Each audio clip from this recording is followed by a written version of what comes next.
The David Pakman Show at davidpakman.com. It's very interesting to observe what scandal after scandal after scandal can fail to do to the presidency of Donald Trump in the United States compared to what could potentially result in Canadian Prime Minister Justin Trudeau losing his re-election battle in Canada. Two high-profile women in Justin Trudeau's cabinet, including Canada's first Indigenous Justice Minister, have resigned in protest. Trudeau's top aide and best friend has also quit. The former Justice Minister and Attorney General Jody Wilson-Raybould says that Trudeau and senior members of his government pressured her in a case involving a major Canadian engineering company that was accused of corruption related to business dealings in Libya. Trudeau is accused of sort of leaning on the Attorney General to instruct prosecutors to get a plea deal, which would avoid criminal prosecution of SNC Lavalin, because Trudeau felt that jobs were at stake and it would be sort of a net benefit to avoid criminal prosecution of the company. And this is a scandal in Canada. Now, I'm not saying, Pat, that this shouldn't be a scandal. This is the type of meddling by the executive branch, or the equivalent in Canada, I don't know exactly what terminology they use, on the justice system. And when it happens in the United States, we call it out. It's just unbelievable that this alone could lead to Justin Trudeau losing re-election when Trump has had 200 such controversies. Especially because what Justin Trudeau allegedly did here isn't even illegal. It's just thought of as unethical, untoward, like he shouldn't do this. But apparently he did. I don't know if he's going to be impeached or not. But yeah, I mean, the funniest thing is, not impeached, but removed. The funniest thing is comparing it to our American context. Like, this is kind of similar to when Trump advised the Justice Department to try to block the Time Warner AT&T deal. That's really not something that he should be doing as president. The Justice Department should be independent, but he definitely had some influence there. And we covered that story, but it really just made a blip. I think most of the media moved on from that story shortly after it happened. It's certainly nothing that would take the president down. Very different story in Canada.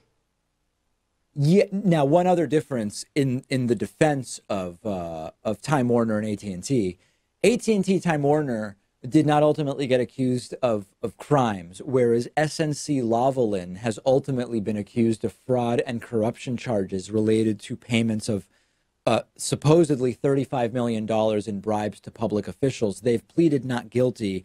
That is a difference, but it's still the executive trying to influence the actions of the justice system, and it could ultimately take down Justin Trudeau, who, I mean, listen, I don't know everything going on in Canadian politics, but in terms of Justin Trudeau being a good sort of front man, so to speak, for progressive politics, he's not perfect, but I do like the guy quite a bit.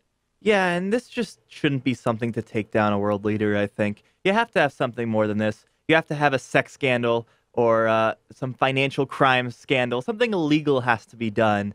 I feel like I'm not going to view this as a good end of the story to Justin Trudeau if this is how he goes down. I think you're just desensitized, because I think that if we step back for a second, this is actually really bad. I mean, I think presidents or prime ministers meddling in this way or trying to meddle, I think it actually is really bad. The important thing is we have to contextualize it. And given everything that so many other leaders have done, it feels relatively minor. And as you're saying, it's not a crime. But I do think that this is genuinely a really bad thing for world leaders to be doing. It's just when you look at the list of what Trump has done, including potentially criminal acts, it feels relatively minor. We'll see ultimately what happens in Canada with Justin Trudeau's potential re-election.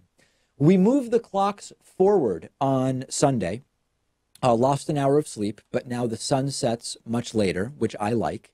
There are more state and federal lawmakers every single year who say it's time to rethink the entire daylight saving time. And Donald Trump now seems to agree. He tweeted, "Making daylight saving time permanent is okay with me." Now, I think that there's always this confusion every year, Pat. When people say make daylight saving time permanent, don't they mean make standard time permanent? Like, hasn't daylight saving ended and we're now back on standard time and that's what people No, want? it's the opposite. Standard time has just ended, and Oh, now we're on daylight time.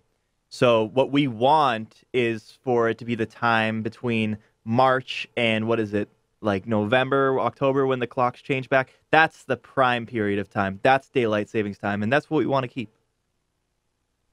oh, okay. All right. So I had it backwards. But in any case, what we want is for it to not, for the sun to not set in Boston at 4:15 on December 21st. We want it to instead have it set at 5:15. I mean, that's when, if I think about how this affects me, Pat, that's accurate, right? That's exactly right. I don't need it to be light out at 5 or 6 o'clock in the morning when I'm not even awake yet.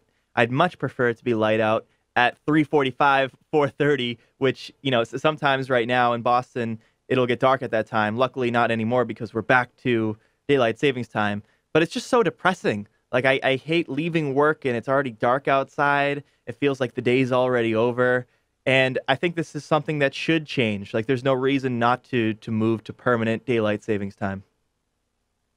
Yeah, the mornings are way better for me right now because the way my bedroom is oriented, the sun, even with blackout curtains, I have blackout curtains everywhere. It still gets very bright in the morning in my bedroom. And now I have a little bit of a respite. Although in the middle of summer, I think sometimes the sun starts coming up at like 4:50 in the morning. It's already partially light. Am I misremembering, Pat? I think in July, it's really early in Boston. That sounds a little early to me. We It's can't bad. change everything when it comes to how much sun we're going to get, but this is one thing that we can change. Just move the clocks forward a little bit. So that's like my selfish perspective, but there's all sorts of different arguments that are made in terms of health, in terms of energy usage, in terms of the outdated reasons why we even do this. And I generally am supportive of it. So now we can say I agree with Trump on a very minor change, minor but important to many people, change he made to the deductibility of medical expenses in his tax plan. And I agree with Trump on, I guess, making daylight saving time permanent. So it's a couple of things that now I agree with Donald Trump on. If people ask me in the future, I think the first thing I would go to is make daylight saving time permanent. Maybe on the Jesse Lee Peterson show, next time I appear, it'll be a question that I'm asked. We haven't spoken about right-wing provocateur Milo Yiannopoulos for a while, but he's been banned from entering the country of Australia after the sudden cancellation of his tour, which was scheduled for December in Australia. The Sydney Morning Herald has reported that the Australian government has banned him on the basis of his character. His 2017 tour was just filled with protests. He was fined more than $35,000 by the state of Victoria in Australia. And now he cannot go to the country unless he successfully appeals the decision. He received a letter from immigration officials. And you might be asking, what's the legal basis for Australia to ban him from entering the country? They say that they have the right to bar anyone who they believe could, quote, incite discord in the Australian community or in a segment of that community. And because there was both outrage and violence, especially in Melbourne, Victoria, where the show required 300 police officers to deal with protests, they are saying that that's the case. He's not allowed to go to the country and he can appeal it if he wants.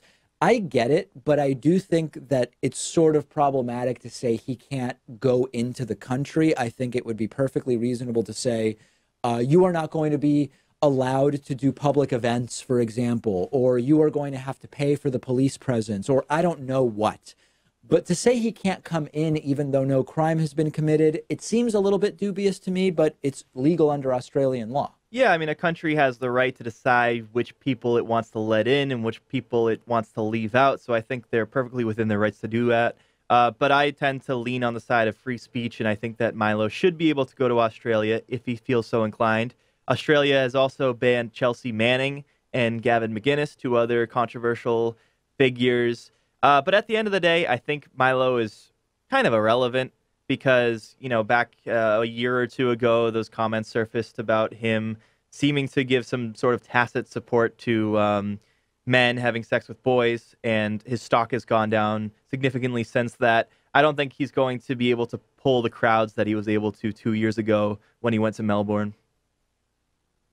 I saw an interesting commentary which said that this is a decision not being made by some ultra left-wing progressive Australian government, that this is actually a moderately conservative government, but that Australia takes protection of the press really seriously, and that Milo's comments when he was in Australia suggesting that journalists be attacked. He talked about vigilante squads gunning down journalists on site and sort of supporting this entire anti-media stuff that Donald Trump has fomented. That is simply unacceptable, and that they are protecting journalists, and that no one who advocates for that type of stuff will be allowed. If that is a factor, then that would be a show of very strong support of the importance of protecting an independent press. And that's a good thing that both the Australian left and right are supportive of that.